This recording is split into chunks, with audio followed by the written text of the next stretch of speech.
part 2 of this wanted lists and Brickstore video covers working from Brickstore into Bricklink. Probably more useful if you're trying to rebuild a set. And there are two ways that you can do this. Let's say we are wanting to rebuild the classic Ewok Village UCS set, so Star Wars 10236. Now, traditionally, what most people probably would have done would have been added to their wanted list by clicking on the part out button there and selecting the parts that they wanted and creating a new wanted list. That way you fill in the title, you select the condition, you submit for edit, you scroll down that and you create the wanted list, and then you need to go through and add each of the individual pricings. But with Brickstore, you can do that the other way around. So you can simply click on the button there and you type in the set number, so 10236, and it brings up the set number. And we can select the condition, new or used. Let's start with used because it's going to be an expensive set. Some of those parts are very old. The minifigures are going to be high value and things like that. And we can import that into Brickstore and it brings in all of the parts for the set. So there are 315 lots, 2006 parts. We've got the instructions in there as well, although you could download those online quite easily. And as you can see, it's even got the sticker sheet and things like that. So if you're a purist and you want this set as a blank canvas and to build it all, you're away. You've got it all set up and ready to go. All the minifigures are in, all of the parts are listed out for you, and as always it's simply a case of selecting your pricing, whether you want to go for the last 6 months sales average, whether you want to go for the current inventory. We'll start with the last 6 months sales average because that'll give us kind of a baseline price for it, and that's coming out at $819.40. Now, interestingly, if you were to try and buy that set on Bricklink, there are a couple of them listed for not too dissimilar to that. So there's one there listed for $840.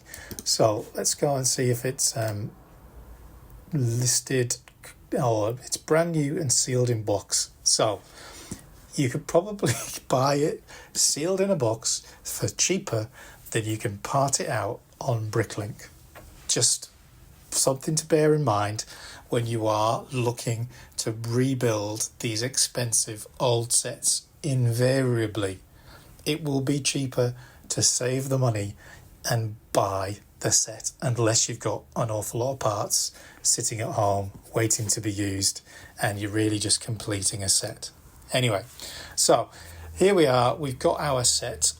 We've got the pricing. We've been through. We've changed bits. We're not bothered about the figures being brand new or anything like that. We're quite happy for them to be new and used. And all we do is select all and go File, Export, Bricklink Wanted List XML to Clipboard.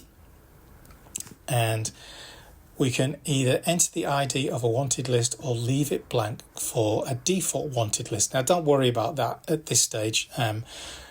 Just simply click OK and it will launch you into this bit. Now, what you need to do is click on this Upload Bricklink XML format. If you go to that, then you're faced with this window, and what you want to do is create a new wanted list. So we want that to be 10236 Ewok Village, and then you simply cut, well, you've already cut, so you just paste the copy that's in your clipboard into the window and proceed to verify the items as such. And Bricklink does this little whirly-gig stuff in the background, and in a moment we'll be faced with a parts listing for the wanted list. Once it's completed, it's kind of behind the scenes calculations of all of the parts, and there we have it. So as you can see, it's coming with condition any. It's kept the pricing that we want. It's got the quantities that we need. It hasn't got any remarks because we didn't add any into our Brickstore file, although we could have done. But you can quickly and easily see that it's gone through and it's collected all of those things. And then you just add it to the wanted list. And it does its thing. And now we can go and view that wanted list. And there we have it. We're in business. And as always, you can then either select individual parts or you can just go buy all. And there you go. Away you go, and it will search whatever the kind of the parameters that you set up here are. It will search through all of the stores that are out there to find as many as it can of those things. And I have that set for a number of things. I exclude lots over my maximum price so that I'm not paying too much. I exclude lots below the wanted quantity so that I'm not splitting lots between orders. Depends on the rarity of the part, that one. But to start with, you probably want to be trying to hit off as many as you can. Stores that don't ship to me, obviously, and any stores that I have disliked along the way, ones that kind of either have bad policies or I've had bad experiences with, things like that. And there you go. So what it does is it kind of gives you a view of the unique lots within that store. So the Little Brick Shed has the most, 151 of the lots that we're looking for out of 315. So a pretty good hit. It doesn't separate them all out, so you don't kind of get a clear representation. They have no minimum purchase, and that count would be an awful lot of them. So let's have a little look. Let's go in there and have a little look what the Little Brick Shed is showing up for that. That would be $52 worth of that. So a fairly good hit of parts for quite a few lots of what we want.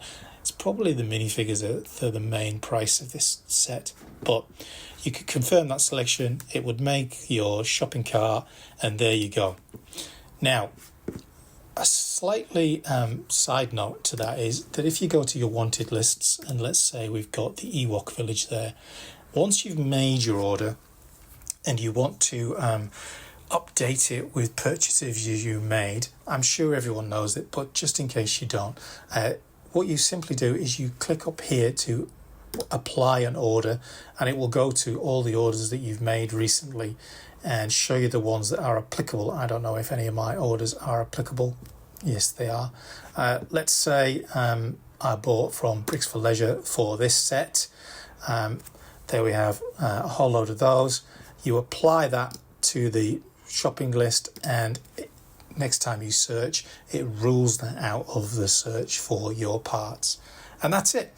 That's how you go from Brickstore to Bricklink for your wanted lists when you're rebuilding sets or creating mocks and things like that.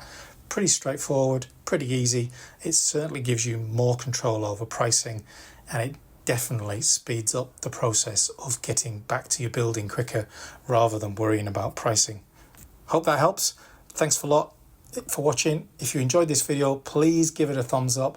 If you've got other things that you'd like me to cover, leave a comment down below, and I'll be back again soon with more how-to guides.